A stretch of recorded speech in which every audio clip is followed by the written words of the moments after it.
Welcome to Front Range Focus. I'm Robbyn Hart. Today we're talking with the folks from the Global Down Syndrome Foundation. They're having a big roundtable that's going on this weekend. And so we want to talk about what they hope to gain through this roundtable. Sie Whitten, first of all, the executive director of the Global Down Syndrome Foundation, and then Fran Hickey, the clinical director for the C Center for Down Syndrome. Welcome, both of you. And thanks for joining us for Front Range Focus. Thanks for having us. Yeah. Thanks, Robbyn. Now, I've talked to both of you on the phone, and this is the first time I've met you both in person, so it's a pleasure. Thank you so much. Thank you.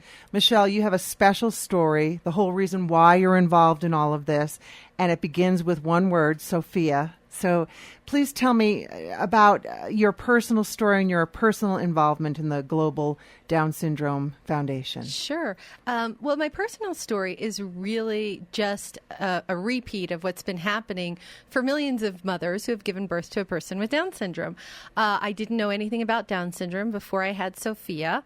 I didn't know much about disabilities. And when I got a prenatal diagnosis and my doctor gave me inaccurate information, it was my amnio doctor, essentially saying, well, this baby's going to die by 3 and you should really terminate.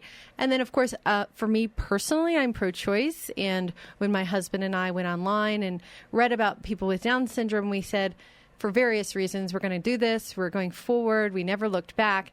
And we did discover that a lot of the information we were provided was inaccurate. So from that point on, we decided as a family, and this includes my parents who retired from the cable industry, and were wondering, where are we going to invest our philanthropic dollars? And I was like, I know. In Down syndrome, we decided that we needed to help in terms of medical care and information to parents, and also in terms of research.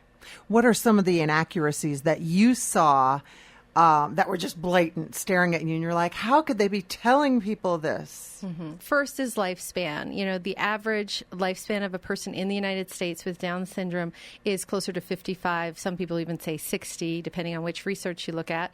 And the other thing is what to expect. There's a huge spectrum, just like with any child. So you don't know. You can't say ahead of time, one, that this person has an expiration date, two, that they're going to talk and walk or not talk and walk. You just don't know with any child, and certainly not with our children. So this idea that this child can't do anything, won't be productive, will hurt your other typical kids, their siblings, there's a lot of research that debunks all of that. And, you know, we saw the same thing happen with autism. And I know Fran and I spoke about this last time we talked on the phone last year about your child who has autism and Down syndrome. James was born with Down syndrome a little over 21 years ago. And then at about 5 to 6, he had a significant regression. And to be honest with you, we've seen a number of people. We're still not sure what the etiology was, but then he kind of developed into autism, a little different than what the average child does. But the children with Down syndrome, actually, we've done some studies on it. The presentation is usually later. It's unknown. In James's case, it wasn't what I would say erroneously missed. It was something that kind of developed at a later age. So... Yeah, and what they say about, you know, autism, because I have several friends who have autistic children, there is a huge spectrum there. And so what they found out really about Down syndrome was that it was the same kind of spectrum. It could be, there's such a big difference in abilities, and then nature versus nurture, and just all of that, all of these things that you guys have been discovering over the past how many years? A lot. 21. Well, like Michelle said, we obviously, James is quite a bit older than Sophia. When James was born, his head popped up and I knew he had Down syndrome. And then I kind of went through a lot of things in my head, read things for 6 months afterwards. We were blessed that he actually was pretty healthy. And there was nothing in the literature back then. And so that's been my drive, and the chance to come here and work with Michelle and the wonderful people at Children's Hospital here, which I can't say enough of, in order to drive a clinic to the point now where it's probably, as far as numbers, the top 2 to 3 in the country out of nowhere 2.5 years ago. ago. And a lot of it was just trying, to be honest with you, make a difference. But the stuff Michelle's talking about still occurs. I have parents come in and you almost fall out of your chair when they said somebody told them it'd be 3 to 5 years and the child would be dead. Wow. And it's just heart-wrenching. And I don't know how some of these families deal with it. And the roundtable this weekend, then what kind of questions are being answered, and what do you hope to gain at the end of this? And is this the first roundtable that you've had here in Denver? Yes, it's so exciting because Denver was chosen as the National Down Syndrome Congress Convention city this year. So we have 3,000 people coming in, and we then collaborated with the National Down Syndrome Congress, who organizes it, to do our first roundtable because we're kind of piggybacking off of all these people coming in from out of state. So we have 450 people coming in 2 days early to actually attend because they really are concerned about medical care and research. And 80% of them are families, self-advocates and families. And we're going to cover basic research. We're going to have a whole panel specifically on Down syndrome and Alzheimer's. We're going to have a panel specifically on Alzheimer's and Down syndrome because, unfortunately, the co-occurrence of those two is really, really high. And we're going to have a medical panel. So whether you have a child who's just born or a child who's an adult, you will be able to get a lot of questions answered.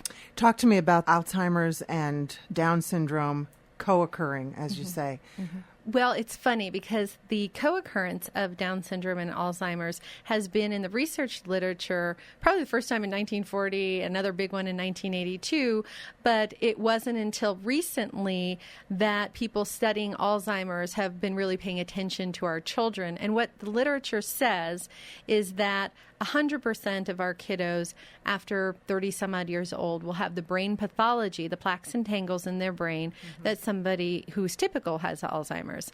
But only 50%, which sounds funny because for a parent that's a huge percent, only 50% will actually get the symptoms of dementia.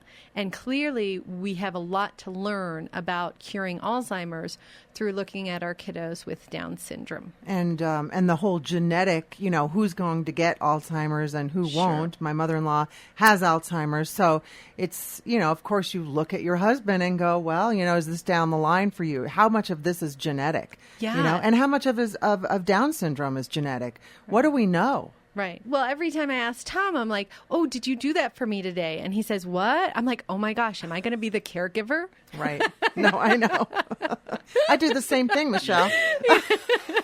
It's like, okay. But I don't know if you're interested in the genetic makeup, but what the Alzheimer's Association, who we're partnering with we're doing $1.2 million this year alone on grants for Alzheimer's and Down syndrome research.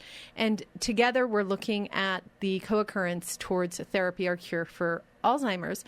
And what they have found in the Alzheimer's research field is that there is a gene on chromosome 21 called the amyloid precursor protein, APP, that people with Alzheimer's have.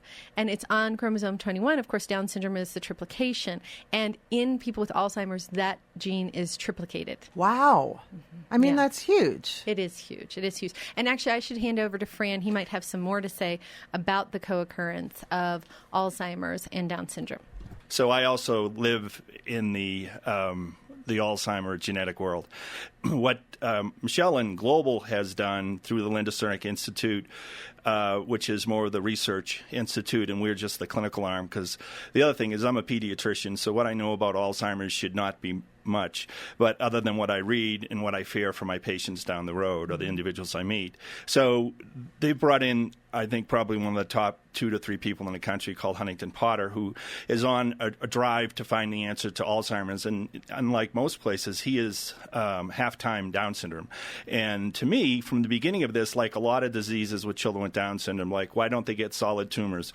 Why don't they get cardiovascular disease? Why do they do better with oncology treatments? Why do they need more, they do better after heart surgeries? These are things that have been out there. As if you learn from that, then it could benefit all kids and all people. Right. So it never made sense to me until Michelle and the number of people over there pulled stuff together, is that why they don't look at Down syndrome as the entryway into Alzheimer's. I'm not saying it's going to be only entryway, but I guarantee you, if it is genetic, allele, et cetera, it's going to be there. It makes sense to me, and I'm just a layperson, but now that totally makes sense. The one thing I get, which is very depressing in my job, is I'll get calls. We saw a kid recently from Texas who was diagnosed with Alzheimer's at 18 or 19 years old. And really, that is so rare that we brought the kid up here, was seen at the dementia unit over at University of Colorado by Jonathan Woodcock, who works with Hunt, and saw by a top-notch neurologist at Children's. And it turns out that he has something totally different. But because when he had Down syndrome, and if they regress at a later age, right away they say they have early Alzheimer's, which really is unheard of in the literature, and it's very scary for parents. But to be honest with you, it's kind of A equals B.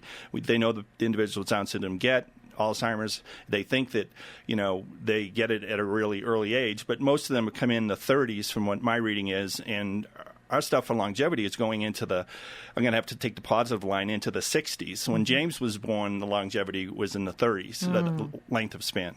So hence, there's a lot we don't know. In Massachusetts, they're doing a study where they're following every individual with Down syndrome for a number of years in order to get a better idea of really what Alzheimer's is in with them. They have a 2-decade study in process. They started about 10 years ago. It's so interesting, these things that are being uncovered that will help everyone in the long run. We are so excited this year because we have an executive director named Tom Blumenthal who really is making a big push to invest in excellent science. And he has launched a Cernic Institute Grand Challenge grant program to all professors and doctors in the university system of Colorado. And this year we're funding 13 grants at $1.3 million, looking at everything from what Fran's working on, and with Richard Spritz. We're let me start that over again. We're looking on everything. The grants are funding everything from immune disorders and Down syndrome, which there's a big co-occurrence there, and Dr. Hickey is working with Dr. Spritz on that. We're looking at Alzheimer's, we're looking at cognition, we're looking at autism and Down syndrome, we're looking at all sorts of genetic basic research that could help people with Down syndrome. And as far as I know, this is the first of its kind in such big numbers, and we're committed to doing this kind of grant program at a minimum of $1 million each year. Wow. Congratulations on that. Thank you. And of course, a lot of people are donating and sponsoring. You've got a lot of big events that come up, one of which is the fashion show. It's coming up in September. We couldn't do this without the generosity of my parents, who have put a lot of money into this, but we also need to get the big public support, and that's why we have a lot of free programs, and we get public support that way, but then we have some fundraisers. And our biggest fundraiser is the Be Beautiful, Be Yourself fashion show. It's September 28th, Saturday, this year at the Sheraton downtown, and that's a big way in which we raise funds. So if you haven't bought a table yet, please buy a table. Please buy a table or a seat. It's exciting, and it really focuses on 25 models with Down syndrome who rock the runway, and it's very inspirational, as well as some celebrities. We have Quincy Jones, who we're blessed with, who comes every year. We also have John C. McGinley from Scrubs. We have the supermodel Beverly Johnson. We have the CNN, HSN anchor Kira Phillips, and the Fox News anchor John Roberts. And then we have a few other celebrities that we're working on. This year's fashion show, we have a chair of the event who is a superstar, and her name is Ricky Rest. Her grandson, Chase Turner Perry, has Down syndrome, and I tell you, she is like a force of nature. So look out. This is probably going to be our best event ever. Okay. We'll look forward to that. Thank you. And then also this year, getting involved with the Broncos cheerleaders. What's that all about? That sounds really cool. Oh, well, our director of programming, Trish Morris, believes everybody has an inner cheerleader. So she would like everybody to participate, men and women, all ages. And no, we are really blessed to have people like Ed McCaffrey help us with the Dare to Play football camp. And then the Denver Broncos stepped up and said, we want to support the Dare to Cheer Nice. camp.